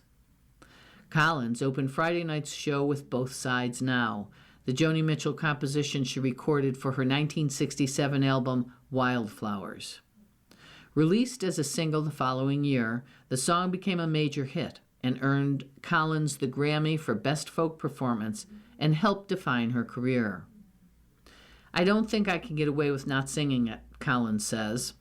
When asked what relevance Both Sides Now has at this point in her career, she pauses and says, "It has such a lovely cycle to it." With such an extensive catalog, it isn't a simple feat to assemble a new set list night after night. Before each show, Collins and her Juilliard-trained pianist Will Geer peruse her songbooks, balancing spontaneity with the classics audiences expect her to perform. I have such an incredible song list, Collins says. Will and I get the books out and we go through the songs and figure out what's for tonight. I like to make it different every night. I have to make sure that it's balanced and that it has some of the things that people want to hear. Friday night's set included Joan Baez's Diamonds and Rust, as well as traditional folk songs Barbara Allen and John Riley. Pausing along the way to share stories about her father, early influence of singer Joe Stafford, and her friendship with Leonard Cohen, Collins also performed her original songs Spellbound and The Blizzard, recited 2 poems in honor of her late husband Lewis Nelson, as well as Tennessee Williams, and closed the evening with a rendition of Amazing Grace, joined by Cockburn. The poems articulated Collins' grief over the passing of her industrial designer husband, who died from cancer in December of 2024. After spending 46 years together, Collins says his absence has become an inescapable presence on the tour. But keeping busy and drawing support from the crowd have helped Collins navigate a loss she knows she will never fully overcome, despite knowing we're all on this planet and there's only one way off. We had 46 years together, which I think is remarkable for an old hippie like me. I know that if I weren't working, I wouldn't get over this, she says. Everybody has their tragedies and hard times. Sometimes I say to my audiences, tonight you're my grief group. Nelson has been intertwined with Collins' personal and professional lives since they met in '78, just 4 days before she began her sobriety journey. Collins processes her grief by writing letters to her late husband, as well as to herself from his perspective. Wearing 2 of his wedding bands amid her collection of eclectic rings, one of which he lost, replaced, then found again, Collins explains she still speaks to him. She believes his spirit is with her, and she imagines that he now lives among the trees. I'll never get over Lewis, she says, but I like recovery. I think recovering is a big deal. It's always has different forms, and it has a way of letting you know what you're capable of that you didn't know. I'm sure that's true about recovery from grief as well. Even at 87, Collins remains focused on what lies ahead rather than dwelling on the perception of her legacy and what she has accomplished. Among the projects ahead is a new book about her life she says she's working on and hoping to title Singing Through the Storm. I have a little sign on my mirror at home in my bedroom. It says, "Do it now," and that helps me, she says. If I get my teeth into something that I want to do, I do it. I love touring. I love singing. I love performing. I love this thing that I do, whatever the shape of it is. You're listening to a reading of today's issue of USA Today on the Niagara Frontier Radio Reading Service. The time is 3 minutes after the hour. In movies, Tony sheds light on Bourdain's Dark Side by Patrick Ryan. Spoiler alert, we're discussing minor details about the plot of the Anthony Bourdain biopic Tony. Stop listening if you haven't seen the movie yet and don't want to know what happens. To many, Anthony Bourdain is the patron saint of the culinary underground. Through his TV series No Reservations and Parts Unknown, the celebrity chef thoughtfully introduced viewers to diverse cultures and cuisines, all with his trademark curiosity and disarming wit. But his gregarious public persona masked a quietly tortured man who struggled with depression and substance abuse for decades and died by suicide in 2018 at the age of 61. A new film seeks to reckon with some of his sharper edges. Tony, in select theaters now, follows a college-age Bourdain, played by Dominic Sessa, as he runs off to Provincetown, Massachusetts, in the mid-'70s. Upon arrival, he begrudgingly takes a summer job as a dishwasher at a seafood restaurant to pay the bills. Directed by Matt Johnson, the movie unflinchingly depicts a Bourdain that none of us ever saw on television. A volatile, often petulant kid who gets thrown out of bars for being too drunk and making unwanted overtures towards women. Even at work, he's quick to pick fights with his fellow kitchen staff, and he doesn't think twice about stealing money from his boss, Antonio Banderas. It's a prickly portrayal that aligns with how Bourdain described himself in his 2000 memoir, Kitchen Confidential, Adventures in the Culinary Underbelly. He doesn't pull any punches about what an angry little expletive he was, says Lou Howe, who co-wrote the screenplay with Todd Bartles. That liberated us to paint a truthful, warts-and-all portrait of him as a young man. The driving idea was, how did he become this ambassador of empathy? He was known for his kindness and all these values we revere him for, but how did he get from point A to point B? Bourdain's carefree persona actually was a suit of armor. Later in life, Bourdain spoke candidly about the emptiness and isolation of constantly being on the road. And in his 2010 memoir, Medium Raw, he wrote that he was aimless and regularly suicidal after his divorce from his wife, Nancy Putkowski, in 2005. With the support of Bourdain's estate, Tony very much imagines him as an irascible lone wolf who shuts himself off from his family and lies to Nancy, Amelia Jones, his then love interest. Initially, he shirks his duties at the restaurant, pompously claiming that he's writing a novel and that washing dishes is beneath him. But gradually, he comes to see the fulfillment and community that food can foster. Tony is loosely based on 3 chapters of Kitchen Confidential, but it also pulls from other interviews and books, such as 2021's Bourdain, the Definitive Oral Biography, written by his former assistant, Laurie Woolever. In Woolever's book, his ex-wife Nancy and several of the chefs who knew him talk about this time in his life when he was a real wayward soul who treated the world like his ashtray, Bartels said. We posited that maybe in this summer he grew from a selfish person and a narcissist to someone who was deeply interested in other people.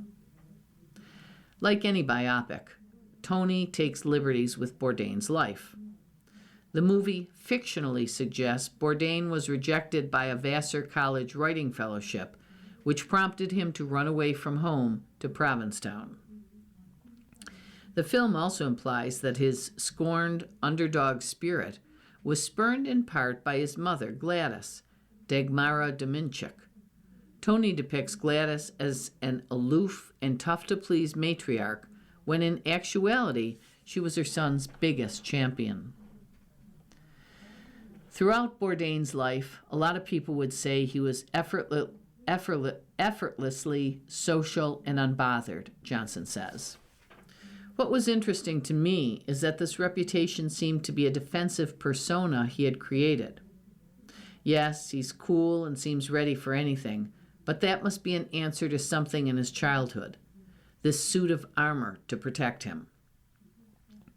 Tony captures his romantic view of drugs and alcohol. Tony also doesn't shy from Bourdain's addictive behaviors. There are numerous scenes of him drinking alone and snorting cocaine on the job. Johnson was particularly fascinated by the almost Hunter S. Thompson way that Bourdain wrote about his relationship with drugs. In Kitchen Confidential, he fondly describes his Provincetown compatriots as pirates who had sex and booze in excess and lived their lives with a carefree disregard for all conventional morality. He writes that they threw themselves into their kitchen chores, but always fueled by marijuana and prodigious amounts of cocaine and amphetamines. For Bourdain, these were tools of the chef's trade, and he loved being one of the guys that could use drugs to get through a shift, Johnson says. It felt very clearly like Anthony Bourdain's romantic ideation around drug culture. He looked at those things as admirable and things that he wanted to chase. Bourdain didn't start using heroin until the 1980s, when he was working in New York restaurants. He developed a severe addiction to that and crack cocaine, and he eventually checked himself into rehab in the early 1990s. Although he remained sober from hard drugs for the rest of his life, he never quit alcohol, and one of his oft-repeated travel mantras was to drink heavily with locals wherever possible. Through the pleasure-seeking fictional character of fry cook Sale, Leo Woodall, Johnson wanted to show the double-edged sword of Bourdain's life. The thrill and camaraderie that partying provides, while also being enormously destructive to one's physical and mental health. It's Leo's character who really expresses the cleanest Bourdainism. You're on this planet once, so you should enjoy the ride, Johnson says. I mean, Bourdain's famous line is, "Your body is not a temple, it's an amusement park." There's a positive and a negative in that message, which is what the film is trying to get at. If you or someone you know may be experiencing a mental health crisis, contact the 988 Suicide and Crisis Lifeline by dialing or texting 988. You're listening to a reading of today's issue of USA Today on the Niagara Frontier Radio Reading Service. The time is 13 minutes after the hour. In Lifeline, they said what? The Star's best quotes. It was a fun off-season, man. Wedding was the best night of my life, and I appreciate everybody who came out and celebrated and had fun with us. By Travis Kelce, speaking about his wedding to Taylor Swift for the first time. The Kansas City Chiefs tight end, 36, made the comments while addressing reporters at training camp on August 12th, more than a month after he and Swift tied the knot in a July 3rd wedding ceremony at New York's Madison Square Garden. Kelce called the wedding a crazy night, adding that getting married in the mecca of all sports venues was perfect.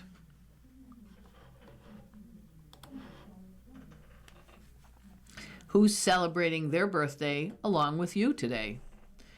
Actor Robert De Niro turns 83, actor Bo Rucker 78, and filmmaker Julian Fellows 77. Singer Belinda Carlisle, the Go-Go's, is turning 68. Author Jonathan Franzen, 67, journalist Eric Schlosser, 67, and actor Sean Penn is 66. Singer David Hollister from Blackstreet is 58. Singer-actor Donnie Wahlberg from New Kids on the Block, 57.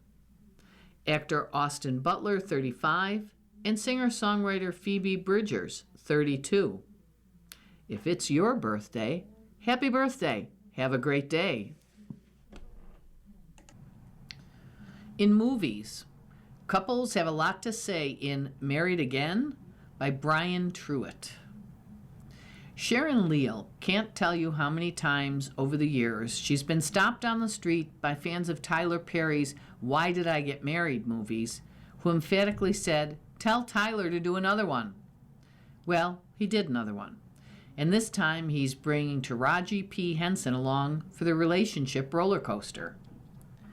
USA Today exclusively unveils the trailer for the dramedy Why Did I Get Married Again, streaming on Netflix starting September 9th. The third movie in the series, written and directed by Perry, who also stars. Starting with 2007's Why Did I Get Married, and continuing with 2010's Why Did I Get Married 2, the film franchise follows a group of couples, comprising lovers, friends, and frenemies, who go on an annual retreat to revisit the reasons why they got married and are immersed in humor and melodrama as they face assorted obstacles and revelations. So why the extended break? What happens with me is that I write and let the characters speak, said Perry, who also created the 2010 spin-off series For Better or Worse. As I'm getting older and they're getting older, our lives are changing. There was so much to explore in our personal experiences in raising children and aging parents, he says. That lends itself to all of these characters having a lot more to say, so they dictated that in It Was Time to Tell the Story. Adds Leal, Perry's on-screen wife, it's been a long time coming. The new movie centers on the destination wedding of Jasmine Armani Greer, daughter of Marcus, Michael J. White, and Angela, Tasha Smith. Their longtime couple pals, Diane and Terry, and Sheila and Troy, also make the trip, along with their kids. Plus troublemaking single guy Mike, played by Richard T. Jones. Joining the franchise is Henson, a frequent Perry collaborator. Her character, Rosalind, brings a new perspective, since the others didn't have to struggle with not having a partner for their children, Perry says. Her point of view comes from a woman who raised her son practically by herself and there's a lot of resentment for the way some of that was done. As for returning characters, lawyer Diane and pediatrician Terry have weathered their share of issues and are now focused on their children. Judging by the fact that they're still together, despite having gone through major setbacks, it's safe to say that they've been doing the work, Leal says. The friendships and their dynamics are still in place because this is a group that has chosen each other for life. Navigating through that is never simple. Perry is extremely prolific, from his Medea movies to TV series including Beauty in Black. The third season is premiering in August 27th. Why Did I Get Married, which started as a stage play, is meaningful for him because I love the idea of what it means to actually be coupled together. And that lends itself to drama that can be healthy or unhealthy, and so much that can fill the pages very quickly, Perry says. These characters have had a lot to say, and as they continue to grow older, there's a lot more to say. That's what I'm excited about. Not just what happens to them, but to see where their children go from here. And like their fans, Leal is always ready for the next one. These films bring us together to reflect on something familiar, laugh, maybe cry, and discuss over and over again, she says. The cherry on top is just that we genuinely enjoy each other. Health and wellness. Social media both a boom and burden for divorce, by Madeline Mitchell. Reeling from heartbreak and feeling unmoored in the midst of divorce, Alice Farrington turned to social media to find community. I couldn't get out of bed. I was so depressed. I was struggling so much. My life was in ruins, Farrington, 33, told USA Today. But online, all she saw were videos of divorce glow-ups and women sharing lists of red flags they had ignored in their past relationships. Most of these people, she found, said they breezed through the grieving phase in a couple of months and felt so much lighter and freer after their divorce. 2 years after her split with her ex, Farrington still doesn't feel that way. Sometimes women aren't better off after divorce, she captioned a recent TikTok post. Farrington, who identifies as non-binary, told USA Today her ex has delayed divorce proceedings, so technically they still aren't divorced, even though she hasn't seen her husband in nearly 3 years. My life is infinitely worse, Farrington said in the video, posted in July. I don't want to make my favorite meal for dinner in a silent house. Thousands of women have taken to social media to share their experiences with divorce. It's a step in the right direction, some experts say. Divorce was a taboo topic for decades, though social media has done a lot to destigmatize divorce and encourage some people to find the confidence to leave broken or even abusive marriages. It has made others feel ostracized, even if their experience doesn't mirror what they see online. And moving through a divorce often is a trying time for many people. You're navigating the termination of your marriage. You're dealing with very heavy issues, financial issues that can be incredibly complex, Combs said. It's very layered. Farrington said she's happy for the women who feel better after their divorce. That's just not her story. Her videos resonate with women going through divorce too, but for different reasons. The more time passed, the more alone I felt, Farrington said, because I just kept thinking, am I wrong for still being so sad? Divorce parties, divorce glow-ups, and celebrating new chapters. Previous generations may have looked at divorce as a personal failure, Combs said, which it is not. It's the beginning of a new chapter. Some women have leaned into celebrating their new chapters after divorce, even throwing divorce parties to mark the occasion. Lindsay Norris, 37, posted videos of her divorce party on TikTok.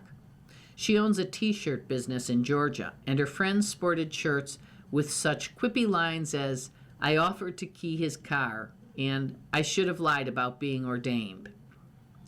The party, which Norris held for just a few days after her divorce was finalized, had music, games, a glow-up board where her friends shared positive things that have happened since her breakup, a cake, and a fire where Norris burned her marriage certificate and her wedding dress. It was all just very cathartic and healing, Norris said. I'm so glad this chapter is over. Norris said she feels as if she had a divorce glow-up and feels 1,000,000 pounds lighter and 1,000,000 pounds happier. Everybody that knows me is like, you look better, your skin is better. There is some validity to the divorce glow-up, Combs said, though it has less to do with the divorce itself and more about the life changes some people make while transitioning to a new chapter. The idea is that maybe your cortisol levels have dropped. You're not as stressed. You're out of perhaps a toxic relationship. And that is why you're looking better, said Gabriella Pomari, a family lawyer in Australia and host of the podcast Before It Breaks. But no matter which videos women are seeing about divorce online, Combs said it's important to remember those posts are curated and people rarely are able to share the full story in a short video. Posting on TikTok has saved me. Once Farrington started to share her own story of a relationship that seemingly changed overnight, she said she received hundreds of messages from women who have gone through something similar. She's kept in touch with some of them and even has met a couple of her followers in person. I think in many ways posting on TikTok has saved me. One, because it got me out of the house, she said.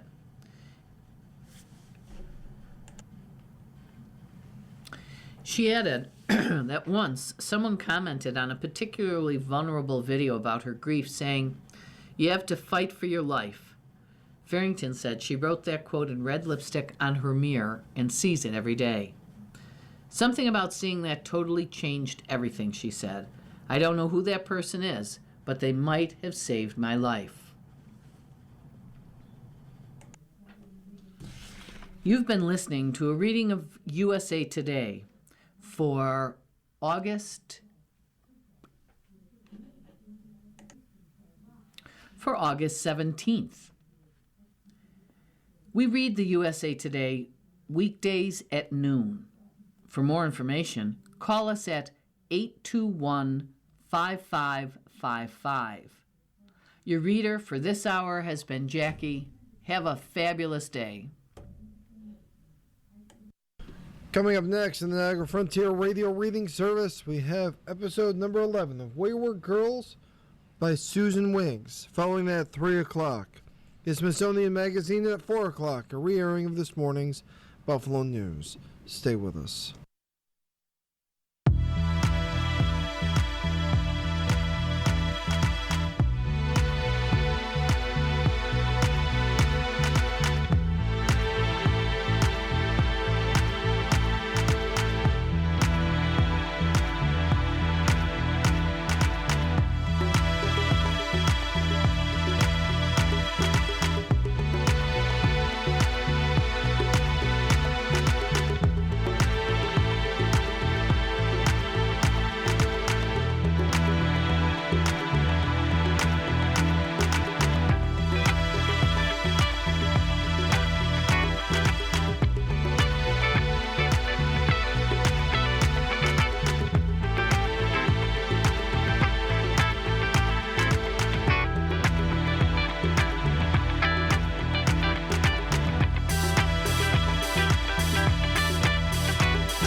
following program is intended for listeners who are blind, have low vision, or have another print disability,